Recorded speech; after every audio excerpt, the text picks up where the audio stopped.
Hi. இன்றைக்கி எங்கள் வீட்டில் நிறைய அத்திப்பழம் பார்த்துருந்துச்சுங்க. அது சரி ஓகே ஜூஸாவது அடித்து குடிக்கலாம் அப்படின்னு சொல்லிட்டு ஜூஸ் பறிக்க தான் அத்திப்பழம் பறிச்சது. கொஞ்சம் அத்திப்பழம் நிறையவே இருந்துச்சு. ஆனால் ஒன்று ஒன்று எல்லாமே கீழே விழுந்து நிறைய வேஸ்ட்டாக போச்சு. சரி அப்படின்ட்டு ஒரு 4-5 அத்திப்பழம் மட்டும் எடுத்து அதை நல்லா கழுவி யூஸ் பண்ணிக்கலாம்.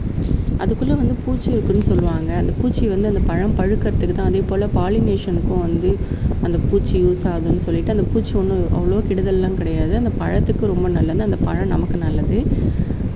அந்த பூச்சியால் எந்த கெடுதலுமே கிடையாது அப்படின்னு சொல்லி நான் கேள்விப்பட்டிருக்கேன். உங்களுக்கு இது தெரிஞ்சால் ஏதாவது கமெண்ட்டில் பண்ணுங்கள்.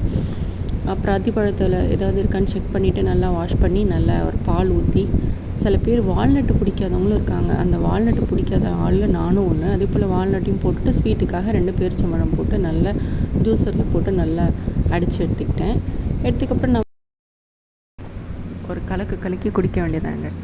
டெய்லியெலாம் குடிக்க தேவையில்லை. எங்கள் வீட்டில் பழம் இருக்கிற வரைக்கும் ஒரு நாள் விட்டு ஒரு நாள் நான் குடிச்சிட்ருக்கேன். உங்கள் வீட்டில் இருந்துச்சுன்னா குடிச்சு பாருங்கள். எனக்கு ஏதோ பெனிஃபிட்ஸ் இருக்கிற மாதிரி தெரியுது. நீங்களும் இந்த ஜூஸ் அத்திப்பழ ஜூஸை வீட்டில் ட்ரை பண்ணி பாருங்கள். பார்த்துட்டு எப்படி இருக்குன்னு சொல்லுங்கள். நம்ம ஜூஸை டேஸ்ட்டு பார்க்க வந்துட்டோம். அதுக்குள்ளே குடிச்சிடணும். பாய்.